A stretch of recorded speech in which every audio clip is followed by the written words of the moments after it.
अस्सलाम वालेकुम। इब्तिदा है अल्लाह के बाबरकत नाम से जो मेहरबान और रहम करने वाला है। मेरा नाम महमूद कुरैशी एडवोकेट है और मैं आपसे कानूनी मामला डिस्कस करता हूँ। आज जो केस हम डिस्कस करेंगे वो है 489F, यानी कि किसी को चेक देना और वो चेक कैश ना हो क्योंकि आपके अकाउंट में पैसे ही नहीं है, तो वो चेक बाउंस हो जाएगा। तो उस पर जो है वो मुकदमा दर्ज होता है पाकिस्तान पीनल कोड के तहत, सेक्शन 489F के तहत, जिसकी सज़ा 3 साल से 10 साल तक है। तो मैं केस आपसे डिस्कस करता हूँ। केस का मरकज़ी जो किरदार है वो है मुलजिम है, एक स्टेट एजेंट है। स्टेट एजेंट का रोल जो होता है वो उमूमन होता है दो पार्टियों के दरमियान पुल का काम करना, ख़रीदार और बेचने वाले के दरमियान राब्ता करवाना और अपना सिर्फ 2% लेना खरीदने और बेचने वाले से। लेकिन बाज़ औक़ात क्या होता है कि लालच की वजह से या किसी और वजह से जो है वो स्टेट एजेंट अपना किरदार बढ़ा देता है। जो बेचने वाला मालिक होता है वो कहीं पीछे होता है और ये आगे आगे होता है। आज कुछ कुछ प्रॉपर्टीज़ ऐसी हैं पाकिस्तान में, बल्कि हैं काफ़ी सारी हैं, जहाँ पर जो है वो लीज़ नहीं है, प्रॉपर नहीं है, या फिर एक मंजिल से ज़्यादा अलाउड नहीं है, 2 मंजिल से ज़्यादा अलाउड नहीं है, तो वहाँ पर 4, 5, 6 फ्लोर बना दिए जाते हैं। अब ऐसी प्रॉपर्टी जो होती है वैसे ख़रीदना भी गैर कानूनी है और वहाँ रहना भी गैर कानूनी है, लेकिन लोग उमूमन खरीदते हैं वो। अब इस तरह की प्रॉपर्टी में जो है बहुत सारे मसाइल होते हैं, घपले होते हैं। तो स्टेट एजेंट जो है बाज़ औक़ात क्या करते हैं कि ख़रीदार से कुछ बात होती है और मालिक से कुछ बात होती है।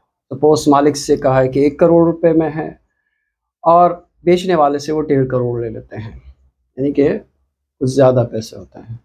अब उस चक्कर में क्या होता है कि वो अक्सर पेमेंट लेते हैं और देनी तो मालिक को ही होती है। अब जो ख़रीदार होता है उसको भी चाहिए कि वो मालिक जो प्रॉपर्टी का है, जो डॉक्यूमेंट्स वेरीफ़ाई करवाए, जो उसका मालिक है उसी से ट्रांज़ैक्शन करे। लेकिन उमूमन लोग, उनकी भी लालच होती है कि शायद कुछ कम पैसों में मिल रहा है। तो जो लालच होती है यही इंसान को डुबाती है। तो इस तरह जो है वो चेक लेकर ख़रीदार बैठ जाते हैं और स्टेट एजेंट जो है वो पेमेंट ले लेते हैं। बाज़ औक़ात सौदे नहीं बनते, कुछ और मसाइल होते हैं, तो फिर जब वो अपनी पेमेंट का तकाज़ा करते हैं तो उसके अगेंस्ट चेक दे दिए जाते हैं, जो कि बैलेंस ना होने की वजह से डिसऑनर हो जाते हैं, बाउंस हो जाते हैं। ऐसी सूरत में ख़रीदार उमूमन थाने जाकर एफ़आईआर कटवा देते हैं।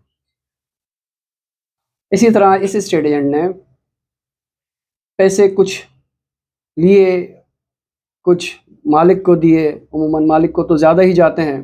ये अपने थोड़े से पैसे के चक्करों में एक मामूली रकम के एवज़ जो है खामखा ज़्यादा ज़िम्मेदारियाँ ले बैठा और चेक इशू कर दिया। चेक इशू करने के बाद जो है जब कब्ज़ा नहीं दे सका वक्त पर और ना ही मालिक मकान को इसने आगे किया, ख़रीदार ने इसके ख़िलाफ़ एफ़आईआर कटवा दी। इसके ख़िलाफ़ 2 एफ़आईआर हो जाती हैं, फिर ज़मानत करवाई जाती है इसकी। ज़मानत में यही प्ली ली जाती है कि जी ये तो स्टेट एजेंट है, is not the owner. Most of जो पेमेंट है वो मालिक मकान को ही होती है। तो इस ज़िम्न में जो है मालिक मकान को भी शामिल तफ्तीश किया जाए। बहरहाल केस आगे चलता है तो फिर आजकल हमारे जो लोग हैं उनको शॉर्टकट का बड़ा शौक है, क्योंकि एक प्रोसीजर है उसके तहत ही केस चलता है। जिस तरह अगर आपने किसी बिल्डिंग में 10वें फ्लोर पर जाना तो फर्स्ट फ्लोर से इब्तिदा करेंगे, डायरेक्ट 10th फ्लोर पर नहीं जा सकते। इसी तरह केस के प्रोसीजर होते हैं, स्टेप बाय स्टेप चलता है। तो इन साहिब ने भी जो है, स्टेट एजेंट ने भी शॉर्टकट लगाने के लिए वकील चेंज कर दिया, जो कि उसका प्रॉपर काम कर रहा था। और दूसरे वकील ने कहा कि जी मेरा काम जल्दी से होना चाहिए। अब जल्दी का काम तो शैतान का होता है और प्रॉपर फिर नहीं होता। तो इसलिए क्या किया कि फिर इसका एक कंप्रोमाइज़ करवा दिया गया कंप्लेनेंट के साथ, ख़रीदार के साथ, कि जी ठीक है, हम कंप्रोमाइज़ करते हैं, आपको इसके एवज़ पोस्ट डेटेड चेक दे देते हैं 6-8 महीने, साल के मुद्दत के मुख्तलिफ, आपको आपका अमाउंट मिल जाएगा। वो कंप्रोमाइज़ हो जाता है ख़रीदार और स्टेट एजेंट के दरमियान, मुलज़िम के दरमियान। और वो कंप्रोमाइज़ और वो चेक की कॉपीज़ जो मुलज़िम स्टेट एजेंट इशू करता है, वो जमा करा दी जाती हैं कोर्ट में। तो इस बुनियाद पर कंप्रोमाइज़ हो गया है, कोर्ट ने केस ख़त्म कर दिया। अब वक्ती तौर पर तो जान छूट गई स्टेट एजेंट की, मुलज़िम की जान छूट जाती है। लेकिन जो चेक इशू हुए हैं, उनकी जब डेट करीब आती है तो कंप्लेनेंट जो है वो जाके चेक जमा करवाता है, लेकिन बैलेंस ना होने की वजह से चेक बाउंस हो जाता है, रिटर्न हो जाता है। इसी तरह दोनों चेक रिटर्न हो जाते हैं। अब ख़रीदार को फिर गुस्सा आता है कि ये मेरे साथ चीटिंग हो रही है। वो जाके दोबारा से एफआईआर कटवा देता है। अब पहली एफआईआर में और इस एफआईआर में एक फ़र्क है, बड़ा मेजर फ़र्क है। वो ये है कि इस एफआईआर की बेस वो एग्रीमेंट है जो मुलज़िम और कंप्लेनेंट के दरमियान हुआ, और वो बाकायदा कोर्ट के रिकॉर्ड पर था। अब फिर इसकी ज़मानत अगर लगाई जाती है तो वो डिसमिस होती है, रिजेक्ट होती है। क्यों? जज साहब कहते हैं कि जी ये तो हैबिचुअल क्रिमिनल बन गया है, इसने बाकायदा पिछली दफ़ा कोर्ट में लिख कर दिया, कंप्रोमाइज़ किया कि ये पेमेंट करेगा, और इसने ये चेक भी इशू किए, लेकिन चेक बाउंस हो गए। इसका मतलब है इसकी नीयत ही नहीं थी। अब मुलज़िम स्टेट एजेंट ने खुद अपना केस अपने हाथों ख़राब कर दिया। अब इसको कैसे झुटलाएं, इस एग्रीमेंट को कैसे झुटलाएं? बहरहाल फिर केस चलता है। इस दौरान तकरीबन कोई 15 महीने गुजर जाते हैं। मुलज़िम स्टेट एजेंट जेल में ही होता है। उसकी दरख्वास्त, एक दरख्वास्त ज़मानत हो जाती है, दूसरी नहीं होती, रिजेक्ट हो जाती है। फिर सेशन कोर्ट में फ़ाइल की जाती है, तो वहाँ से भी डिसमिस हो जाती है। इस दौरान एक केस का फ़ैसला आ जाता है कि जी, चूँकि हालाँकि कंप्लेनेंट का बयान मौजूद होता है कोर्ट में कि जी ये स्टेट एजेंट है, मालिक तो नहीं है, और ना ही मैंने कोई डॉक्यूमेंट देखे हैं, और ना ही इसको जो है हमने पेमेंट जो है कोई चेक के ज़रिए, पे ऑर्डर के ज़रिए नहीं दी, यानी कि मनी ट्रेल नहीं था, कैश में ही पेमेंट हुई है। लेकिन फिर भी कोर्ट ने ये देखा कि जी पिछली बार मुलज़िम ने कोर्ट में लिख कर दिया, एग्रीमेंट किया कि ये पेमेंट कर रहा है, इसका मतलब है ये ज़िम्मेदारी ले रहा है। ज़िम्मेदारी ले रहा है तो फिर इसने ये पेमेंट ली होगी। तो इस बिना पर जो उसको है 3 साल की सज़ा सुना दी जाती है। अब वो रोता है, बड़ा परेशान होता है, अपने वकील को कहता है जी ये गलत हो गया, ऐसे हो गया, वैसे हो गया। वकील क्या करेगा? क्योंकि उसने कहा था, मैंने तुम्हें पहले पिछली बार भी कहा था कि गैर कानूनी रास्ता अख्तियार नहीं करना, शॉर्टकट नहीं मारना। तुम ही ने लिख कर दिया है कोर्ट में, तो उससे अब कैसे उसको अब झुटलाएं? उसकी ये अपील कर दी जाती है। जो एज़ पर प्रोसीजर है, अगर आप किसी एक कोर्ट का फ़ैसला आपके ख़िलाफ़ आ जाता है, तो आप उससे ऊपर वाली कोर्ट में उस फैसले के ख़िलाफ़ अपील कर सकते हैं। इस एक एफआईआर की अपील हो जाती है। इसी दौरान दूसरा केस भी आ जाता है फ़ैसले पर। अब चूँकि कंप्लेनेंट सेम है, एक्यूज़ सेम है, एक केस में ऑलरेडी उसको, इसी कंप्लेनेंट केस में सज़ा हो जाती है, क्योंकि कंप्लेनेंट ने भी थोड़ी-सी होशियारी की कि एक एफआईआर जो है दूसरे थाने में कटवाई, एक एफआईआर दो किसी और थाने में, तो अलग-अलग कोर्ट्स हो गई।